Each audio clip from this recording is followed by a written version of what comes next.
कोकिलापुर गांव में एक नर्मदा नाम की बूढ़ी दादी रहती थी।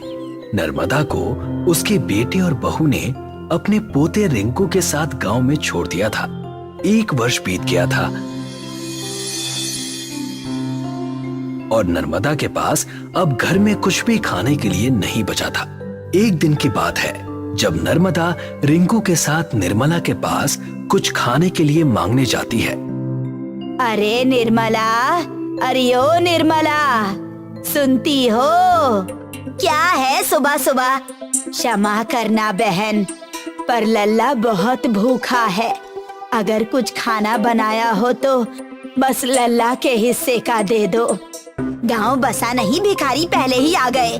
तुझसे कितनी बार कहा है कि तेरे बेटे तो तुझे छोड़कर चले गए और अपनी पत्नी को साथ में ले गए। अब पूरा गांव तुम्हारा भार ढोएगा क्या? निर्मला, सुनो तो। नर्मदा कुछ और कह पाती उससे पहले ही निर्मला अपने घर का दरवाजा बंद कर लेती है। नर्मदा की आंखों में आंसू आ जाते हैं। आप रो मत दादी, मैं जब बड़ा हो जाऊंगा तो ढेर सारे पैसे कमा कर लाऊंगा ताकि आपको किसी की बात ना सुननी पड़े। अरे तू ही तो मेरा लल्ला है। अब चल, कुछ दूर और चलना है, प्रधान जी के घर।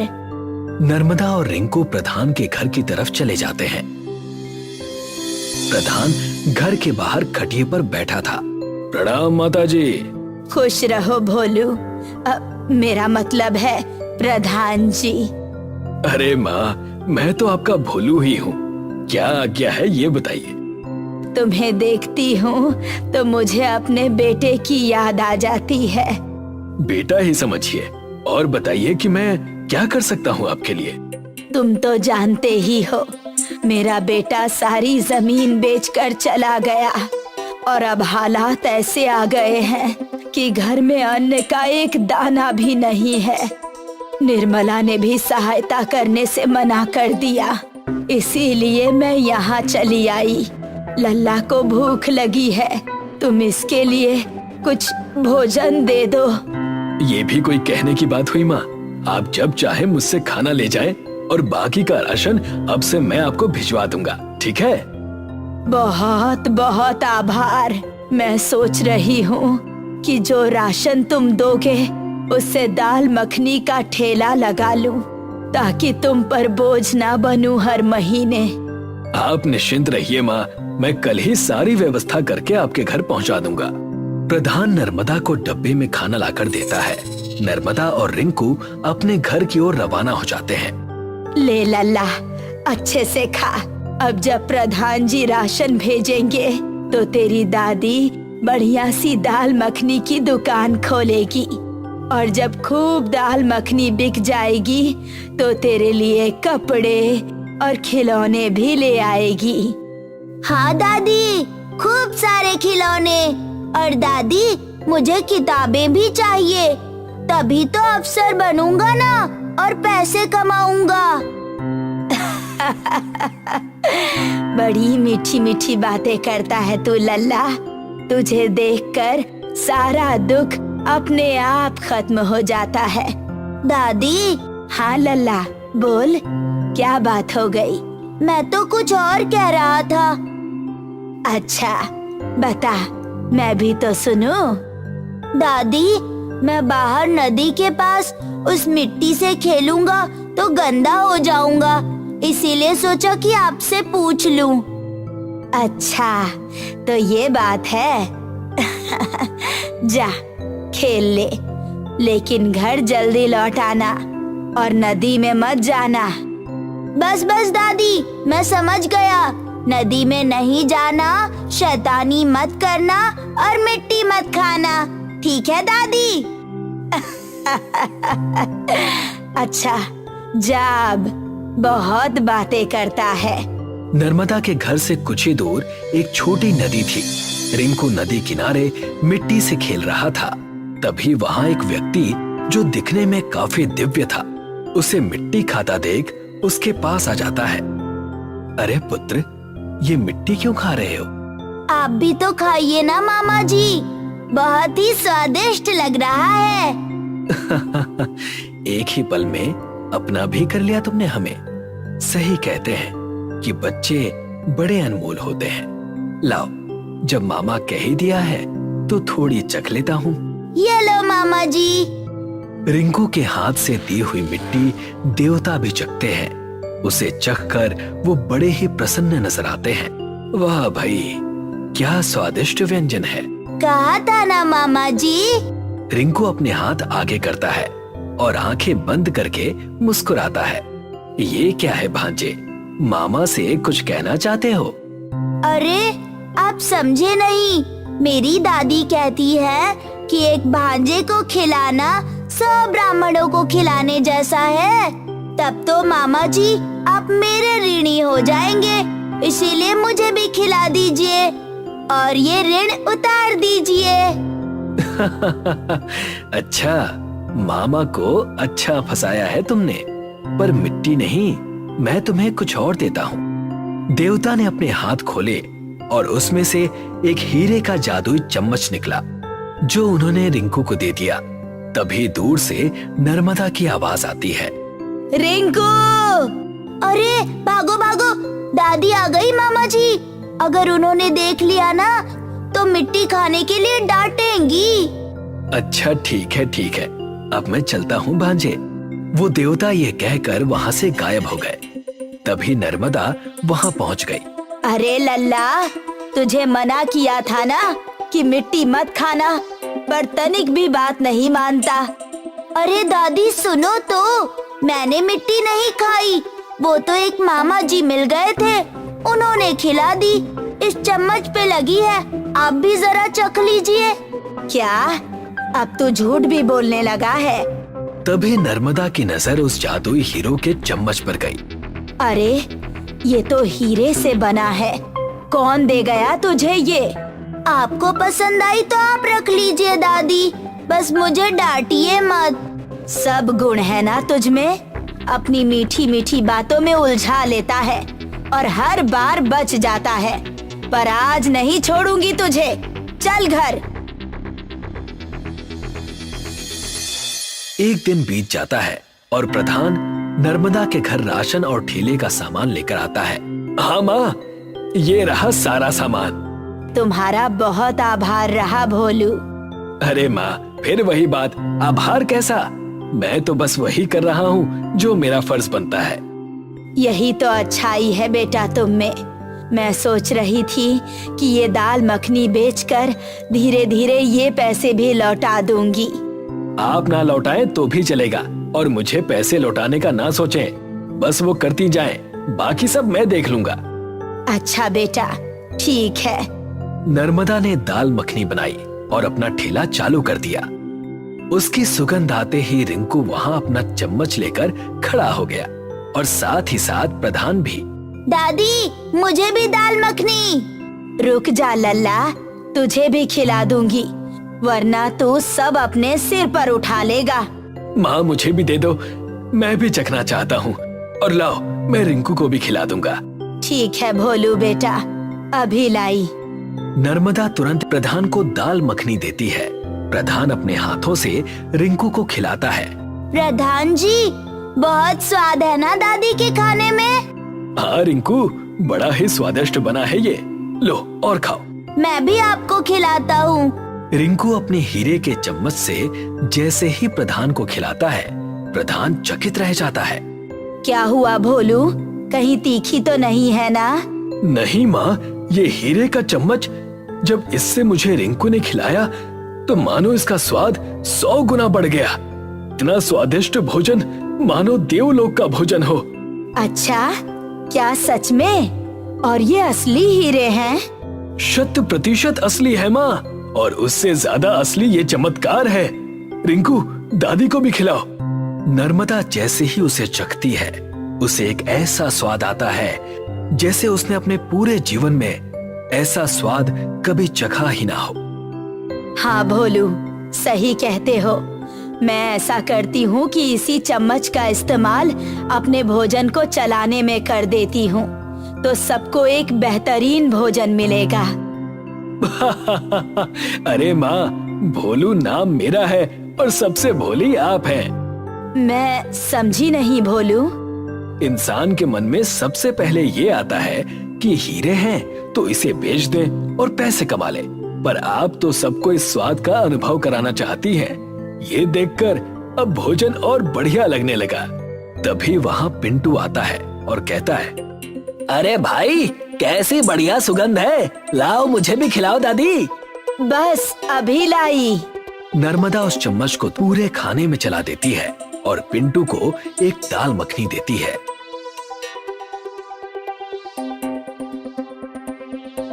अरे वाह माँ, ऐसे स्वादिष्ट खाने को तो दिव्य ही कहा जा सकता है। मैंने कभी शहर में भी ऐसा कुछ नहीं चखा। खा बेटा और खा, आज कोई दाम नहीं लूंगी इस दाल मखनी का। निर्मला भी वहाँ चली आई और पूछने लगी, अरे ओ नर्मदा, क्या बात है और ये शोरगुल कैसा? आओ बहन, तुम भी चखो दाल मखनी, बहुत स्वादिष्ट बनी है। मैं नहीं खाती, बस देखने आई थी कि आखिर तुमने क्या नया बखेड़ा चालू कर दिया। और वैसे भी तुम्हारे पास इतनी सामग्री होगी कहाँ कि तुम कुछ अच्छा बना भी सको। अरे माता जी, चख तो लो, आपका बेटा जो शहर से लाता है उससे भी बेहतरीन है। ए बोलू, बहुत बोलता है। मेरा बेटा जो चीजें भेजता है ना, वैसा तुमने सोचा भी नहीं होगा। चख तो लीजिए, फिर आपकी जो ये बोली निकल रही है ना, वो थोड़ी मीठी हो जाएगी। अच्छा, लाओ देखूं जरा, बड़े आए बोली मीठी करने वाले। नर्मदा बड़ी खुशी से उसे चखने के लिए दाल मखनी देती है। जैसे ही निर्मला उसे खाती है, उसकी आंखें फटी की फटी रह जाती हैं। अरे वो नर्मदा, मुझे भी बताओ ना कि कैसे बनाई तुमने ये दाल मखनी। बताती हूँ। नर्मदा ने पूरी बात बताई और तुरंत ही निर्मला उस चम्मच को हाथ में लेकर देखने लगी। क्या बात है निर्मला दादी? ये मेरा चम्मच है, मुझे लगा कि ये खो गई है। अब समझ में आया कि इसने चोरी की थी। बस भी करिए अब आप, जब से आई हैं बस खराब बातें, और जी नहीं भरा तो अब चोरी का इल्जाम लगाने लगी है। ए प्रधान, तुम कुछ नहीं जानते, इससे पूछो कि फिर इसे ये चम्मच कहाँ से मिला। ये चम्मच रिंकू को मिला था, कल जब वो नदी के किनारे खेलने गया था। हाँ, मुझे वो मामा जी ने दिया था। तेरा कोई मामा वामा नहीं है, बस मनगढ़ंत कहानियाँ बनाते हो तुम लोग। मैं चली अपना चम्मच लेकर। ये कहकर निर्मला चम्मच लेकर भाग गई। फिर नर्मदा बहुत उदास हो गई। दादी, दादी मेरा चम्मच। रो मत रिंकू, मैं वो चम्मच जरूर लेकर आऊंगा। नहीं भोलू, जाने दो। नदी के पास इसे वो चम्मच जिसने भी दिया था, और मेरे साथ जो भी घटनाएं हो रही है, उसे देखकर लगता है कि वो जरूर कोई देवता थे। अगर उन्होंने वो चम्मच खुद रिंकू को दिया था तो वो कहीं नहीं जाएगा। तभी निर्मला की जोर की आवाज आई। सभी वहाँ दौड़ते हुए पहुँचे तो देखा कि निर्मला बाहर गिर पड़ी है और एक प्लेट में चम्मच और खाना रखा है। अरे बचाओ! नर्मदा उसे पानी पिलाती है और पूछती है, क्या हुआ निर्मला? मैंने जैसे ही इस चम्मच से खाना खाया मेरा मुंह जलने लगा। अरे मानो जैसे 10 मिर्ची एक साथ खा ली हो। पानी भी पिया पर ठीक नहीं हुआ। अब जब तुमने पानी पिलाया तो राहत मिली है मुझे। देखा माता जी, जिसका है उसी को मिलेगा। ऐसे कपटी काम ना करें। भगवान ने सब दिया है, पर लालच और ईर्ष्या ऐसी कि किसी और के हाथ में कुछ अच्छा आ जाए तो देखा ही नहीं जाता। मुझे माफ कर देना नर्मदा, ये लो तुम्हारा चम्मच। इस घटना के बाद नर्मदा की दुकान चल गई। नर्मदा की दाल मखनी अब पूरे गांव का सबसे स्वादिष्ट व्यंजन बन चुका था। अजय अपने माता पिता का इकलौता बेटा था। तीनों मिलकर खेत में काम किया करते थे। कुछ दिनों पहले ही अजय के माता पिता का देहांत हुआ था। अजय अब इस दुनिया में अकेला पड़ गया था। माँ बाबा के जाने के बाद मुझे ऐसा लगता है जैसे मेरी जिंदगी में अब कुछ बचा ही नहीं है। मैं समझ सकता हूँ अजय कितना अकेला पड़ गया हूं मैं। घर संभालूं कि खेत, समझ नहीं आता। अच्छा, वैसे तुम्हारी गैस खराब हो गई थी ना, तुमने ठीक करवा लिया? नहीं यार, अभी इतने पैसे नहीं कि गैस ठीक कराऊं। सोच रहा हूं कि एक चूल्हा बना लूं मैं अपने लिए। अजय अपने लिए एक चूल्हा बनाता है। बस खाना बन जाए इस चूल्हे में कुछ दिनों के लिए, फिर बाद में नया गैस ले लूंगा। अजय चूल्हे में खाना बनाने की कोशिश करते हुए कभी अपना हाथ जला लेता और कभी धुएं की वजह से खांसता रहता। अजय जला भुना खाना खाते हुए दिखता है। एक रात को अजय खेत से बहुत लेट आता है और घर में कोई खाना नहीं बना है। भूख से अजय के पेट में आवाज हो रही थी। अजय रोते हुए अपनी माँ को याद करता है। माँ, तू होती तो मुझे कभी भूखे पेट सोना नहीं पड़ता। कितनी फूटी किस्मत है मेरी। अजय रोते रोते खिचड़ी बनाता है और फिर खाकर कुकर चूल्हे में ही रखकर सो जाता है। दूसरी सुबह। कल रात की खिचड़ी तो बहुत अच्छी बनाई थी मैंने। काश थोड़ा सा बचा लेता तो आज भी खा सकता था। ये कुकर इतना भारी क्यों लग रहा है? मैंने तो कल सारी खिचड़ी खत्म कर दी थी। अजय कुकर खोलकर देखता है तो उसमें कुकर भरकर खिचड़ी पड़ी होती है। अजय हैरान हो जाता है, पर वो सोचता है शायद उसने कल रात को गलती से ज्यादा खिचड़ी बना ली होगी। अजय खिचड़ी खाता है और खेत में खाने के लिए भी ले जाता है। अजय, आज तो तुम बढ़िया खाना लेके आए हो। लगता है खाना बनाना सीख गए हो तुम। उस रात को अजय रोटी और सब्जियां बनाता है। सब्जी की कढ़ाई चूल्हे में ही रखी होती है। अजय खाना खाने के बाद जब कढ़ाई चूल्हे से उतारता है तो कढ़ाई फिर से सब्जी से भरी हुई है। आज तो मैंने इतनी सब्जियां बनाई ही नहीं थी। दूसरी सुबह अजय दाल बनाता है और बची हुई दाल गांव वालों में बांट देता है। अजय, मैं क्या सुन रहा हूँ? तुम गांव वालों में हर रोज खाना बांटते हो? कुछ दिनों पहले तो तुम्हारे पास गैस भरने के भी पैसे नहीं थे। एक राज की बात बताऊं? चलो मेरे घर।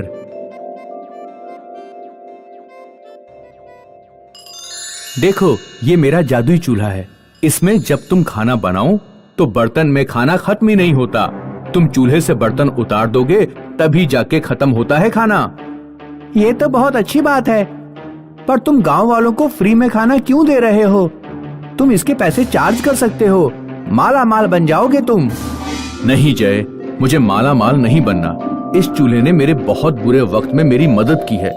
मैं चाहता हूँ कि इसके जरिए मैं भी वैसा ही करूँ, जरूरतमंद लोगों की मदद करूँ। तुम बुद्धू हो क्या? मैं तो कहता हूँ एक होटल खोल लेते हैं। मैं तुम्हारा दोस्त हूँ अजय, तुम्हारी भलाई के लिए ही कह रहा हूँ। जय और अजय ने मिलकर होटल खोल लिया। उनकी अच्छी कमाई होने लगी। ज्यादा मेहनत किए बिना ही पैसे आते हुए देख जय लालची बन गया और चूल्हे को अपना बनाने के बारे में सोचने लगा। अजय, तुमने कभी ये सोचा है कि अगर हम एक चूल्हे से इतना कमा रहे हैं तो दो चूल्हे से और कितना कमा सकते हैं? पर जय, इसकी क्या गारंटी है कि दूसरा चूल्हा भी जादुई चूल्हा बनने वाला है? तुम बना के देखो, क्या पता फिर से तुम्हारा जादू चल जाए। अजय और एक चूल्हा बनाता है, पर जैसे ही उस चूल्हे की लकड़ियों में आग लगती है वो चूल्हा आग से फट जाता है। ये क्या हो गया? ऐसा क्या डाला तुमने इस चूल्हे में? मैंने तो बिल्कुल वैसे ही बनाया था जैसे मैंने पहले वाला चूल्हा बनाया। कल फिर से बनाना। अजय ने दूसरा चूल्हा बनाया और दूसरा वाला भी फट गया। जय को गुस्सा आ गया और उसने अजय पर चिल्ला दिया। एक चूल्हा तुमसे ठीक से नहीं बनाया जाता। हाँ तो क्या हो गया? एक चूल्हा तो तुम्हारे पास है ही ना। ज्यादा पैसों के लालच में पागल हो गए हो तुम। लालची तुम हो गए हो अजय। तुम नहीं चाहते कि मुझे दूसरा चूल्हा मिले, इसलिए तुम गलत किस्म का चूल्हा बना रहे हो। अजय वहाँ से उठकर बाहर चला गया। अजय ना तो लालची था, ना तो अपने पैसे जय से छुपाना चाहता था। उसने सोचा वो फिर से एक चूल्हा बनाएगा, पर ये आखिरी चूल्हा होगा। अगर ये भी आग से फट गया तो पहला चूल्हा जय को देकर खुद खेती को लौट जाएगा। अजय ने ठीक पहले के चूल्हे जैसा दूसरा चूल्हा बनाया और होटल में रखकर सो गया। ये अजय मेरे सारे सपनों पे पानी फेर देगा। इसके भरोसे रहा तो मैं कभी भी शहर जाके पैसे नहीं कमा पाऊंगा। जय ने देखा होटल के किचन में चूल्हा रखा हुआ है। उसने चूल्हा उठाया और अपने घर चला गया। दूसरी सुबह, अजय बेटा उठो, उठो अजय बेटा उठो। हाँ, क्या हुआ? जय गांव छोड़कर भाग गया है। क्या? जय का पूरा घर खाली है। वो अपना बोरिया बिस्तर बंद करके शहर की तरफ जाते हुए दिखा था, लोगों ने बताया।